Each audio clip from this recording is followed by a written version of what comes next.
Good morning. It's Tuesday, the 16th of July, and this is Govindraj Ethiraj broadcasting and streaming from and headquartered in Mumbai.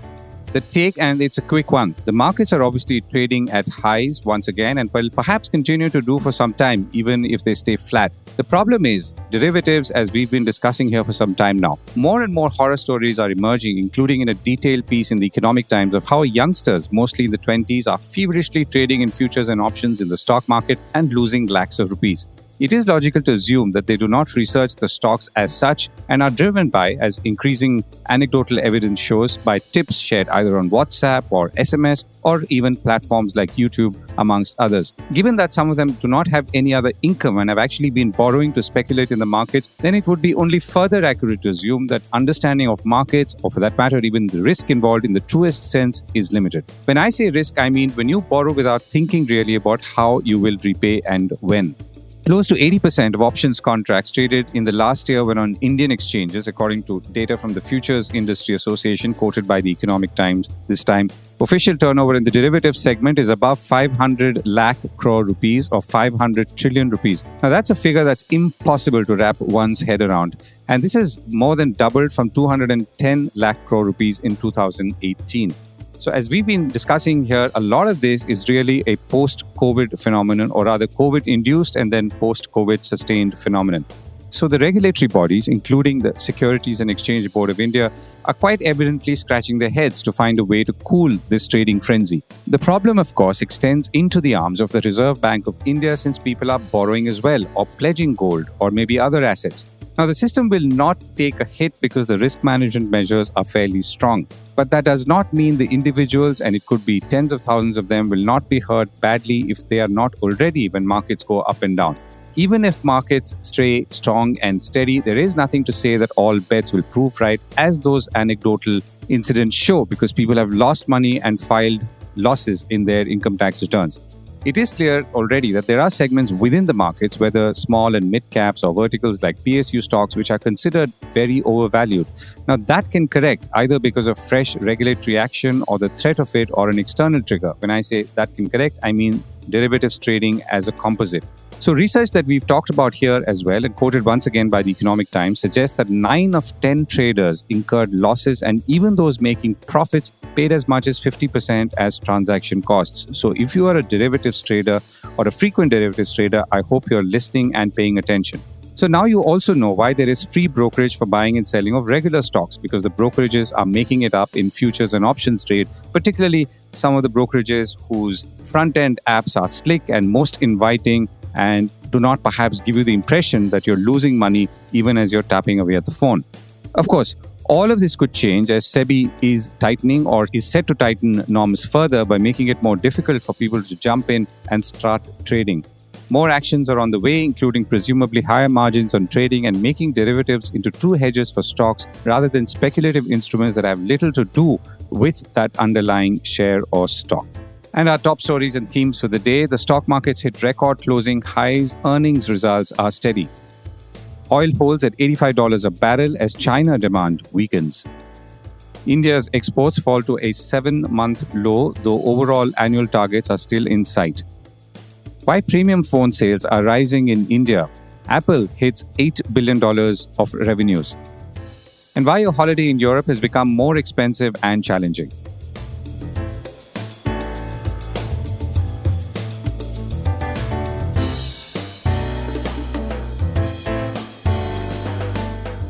This is the Core Report with Govindraj Ethiraj. Stock markets gain as earnings reports flow steadily. A fresh surge in the stock markets took indices to new highs for the second session, even as veteran market analysts are warning once again of stretched valuations. The BSE Sensex gained about 145 points to end at 80,665. The NSE Nifty hit a record high of 24,635 during the day and ended finally at 24,587. That's up 85 points. All of these are record closing highs. State-owned companies and PSUs are leading the charge once again. PSUs are public sector units. Stocks like ONGC, the oil exploration major, have hit record highs, though it is not specifically clear why, except that retail investors are piling into these stocks at an intensity, I guess, not seen before. In economy news, India's wholesale prices rose at their fastest annual pace in 16 months. That's the Wholesale Price Index, or WPI. And this was in June on the back of costlier food that we've been talking about, according to government data. The wholesale price index rose 3.36% in June from a year earlier, slightly lower than the 3.5 gain expected or projected by economists polled by Reuters, but higher than the 2.6% year-on-year rise in May. So the rise in May was 2.6% and the rise in June was 3.36%, and we're talking about wholesale price index. Oil prices are holding down. Oil prices are holding near $85 a barrel, a tad lower than previous weeks on weak economic data from China. While the assassination attempt on Donald Trump, the former president of the United States, has caused markets across the board to swing to and fro, oil's key driver appears to be demand or the lack of it. Bloomberg is reporting that China's appetite for raw materials, including crude, has shrunk over the first 6 months of the year, raising concerns over demand. China's GDP growth slid to the smallest in 5 quarters, and the International Energy Agency has cautioned that China's slowdown is weighing on global oil consumption growth. US stocks strong in anticipation of a Trump return. Back on Wall Street, the assassination attempt on former President Donald Trump is expected to better his chances as president in the United States elections in November, for which he was already a strong contender. Stock futures advanced on Monday as investors evaluated the impact of the attempt on President Trump and geared up for a big week of corporate earnings, according to CNBC. While the assassination attempt had the potential to create more political strife in the country, investors also speculated it could lead to further gains in the polls for Trump and Republicans ahead of the November election. Meanwhile, Goldman Sachs said on Monday that its profits jumped 150% from a year earlier to about $3 billion. And its results last year were constrained by write-downs tied to commercial real estate and the sale of a consumer business, all according to CNBC. Fixed income was a highlight for the quarter for Goldman Sachs. Revenue there jumped 17%. More from Wall Street. Bloomberg reports that BlackRock brought in $51 billion of client cash to its long-term investment funds in the second quarter, pushing the world's largest money manager to a record $10.6 trillion of assets. And that's really the figure I wanted to leave you with. BlackRock is now managing $10.6 trillion.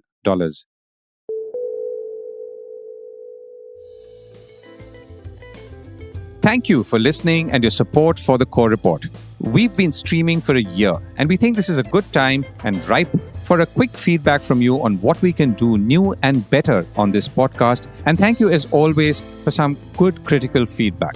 The link to a short survey is in the show notes.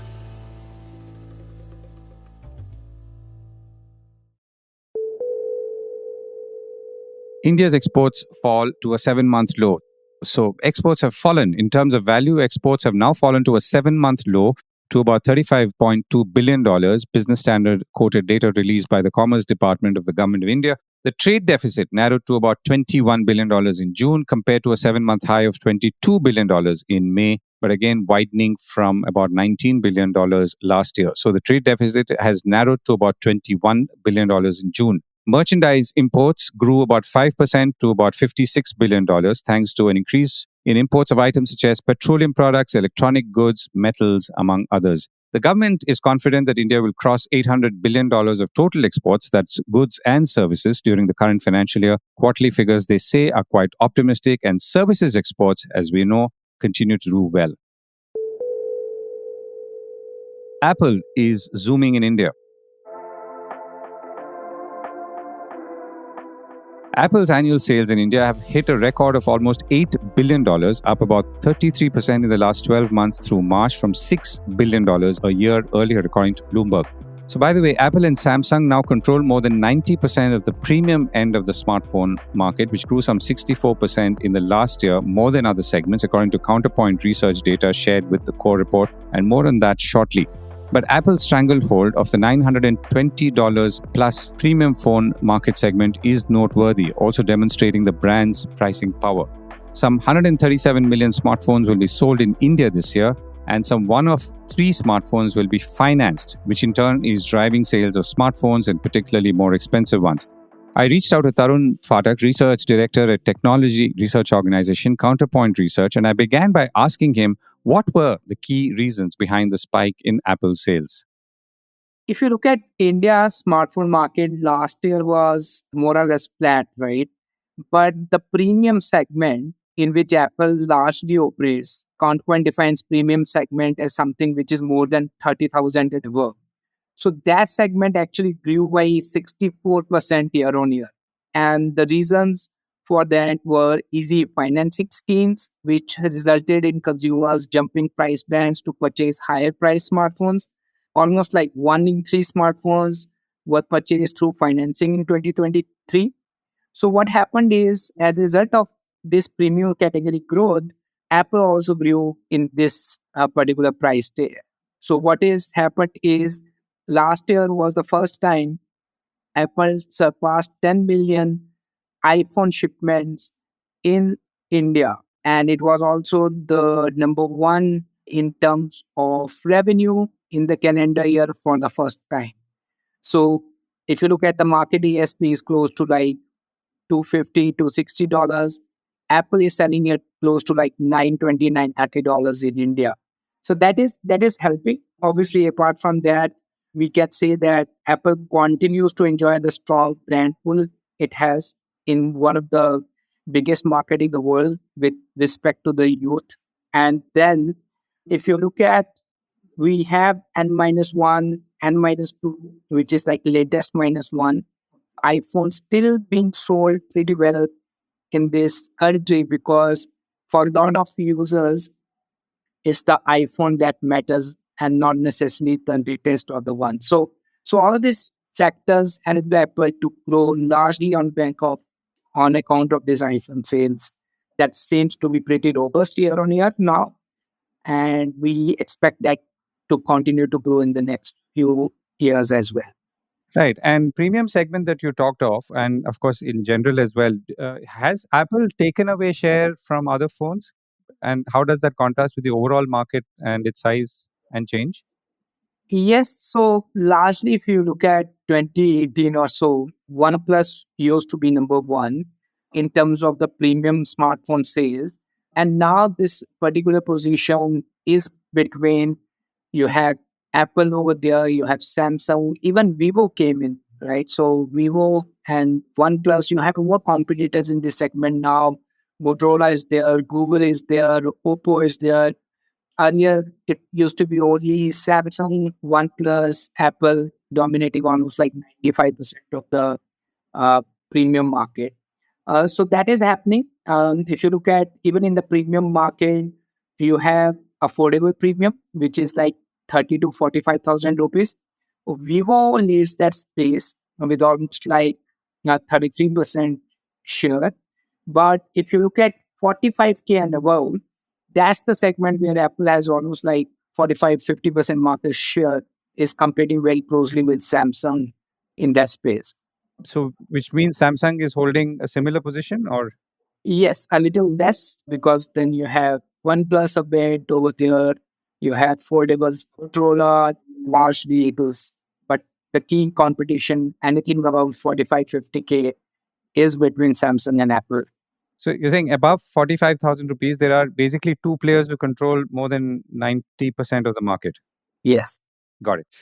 Okay. And what are overall smartphone sales trends looking like, Tarun, at this point of time and for the next 6 months or so, or the rest of the year? First half was like slight increase because last year was down. A lot of inventory last year in the market. So obviously year-on-year growth we can see. But if you look at the second half of this year, we expect a positive momentum going into the festive season because of your affordable 5G coming into picture. You have multiple new launches that recently happened. And people normally now have started buying phones very closer to the launch cycle.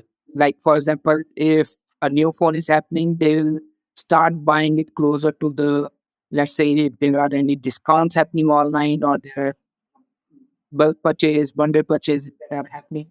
So, unless, because a couple of years back, the entire smartphone purchase cycle has been evenly, not if not evenly, but has been split throughout the year. But now we have seen the smartphone purchase concentrated towards these sales events that are happening. And second half of year, we have almost more than double sales event as compared to first half of 2024, which means one can expect that the sales in second half will be better than obviously first half, and then we are also anticipating a better festive season than the last year as well. And what about total numbers? How are you seeing sales? Yeah, it will be an increase in 4% growth. We are expecting 4 to 5% in terms of numbers, shipments. Value-wise, it will be close to like 8 to 9% because obviously the ASP is trending. But the premium segment, which grew by like almost like 4% year on year, that will increase close to like 35% this year. Obviously, the base is increasing and people who would have bought the phone, they have already bought. But yeah, a double-digit growth likely to happen in the premium segment. So, and total number of smartphones that you expect to be sold in India this year? 157 million is what we are anticipating. Which is obviously higher than last year. Last year was like 152 million. And of this, how much did you say again, if you can just go over the premium versus non-premium in number of units? So it will be like close to like, you can say 21% share of premium, which will be like close to like 33 million. Out of this 157 will be premium. And what's the value number for this, Tarun? Out of this 157 million, the value contribution should be closer to like 45 or so. So that's 46 billion US dollars. So the last time we spoke, Tarun, you were talking about, for example, how, let's say, new innovations like foldable phones, basically new innovations in look and feel, apart from, of course, everything else inside the phone, were driving new sales.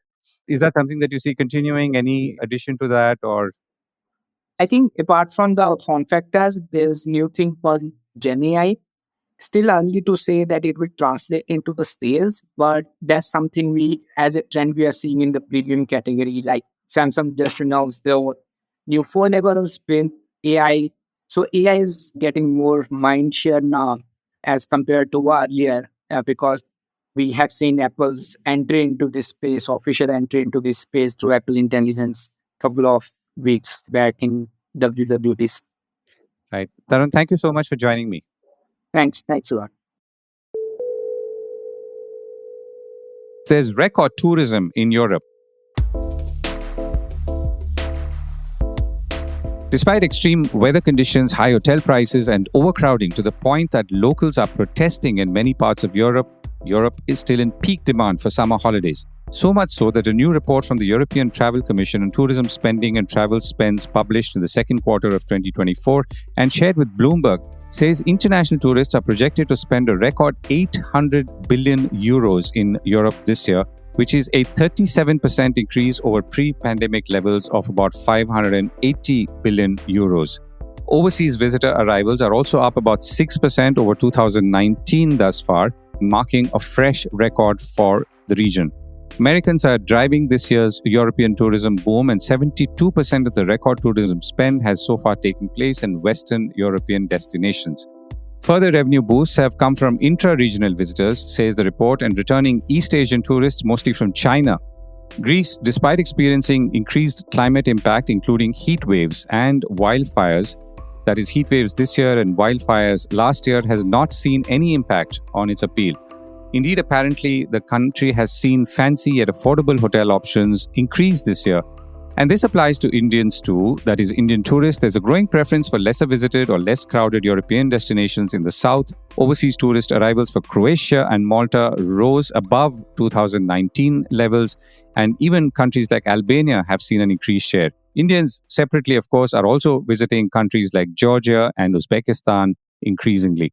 And finally, locations with favorable currency exchange are soaring in popularity, whether they're off the beaten track like Bulgaria or Serbia or Turkey, which experienced double-digit growth in international tourist arrivals over pre-pandemic levels, according to Bloomberg.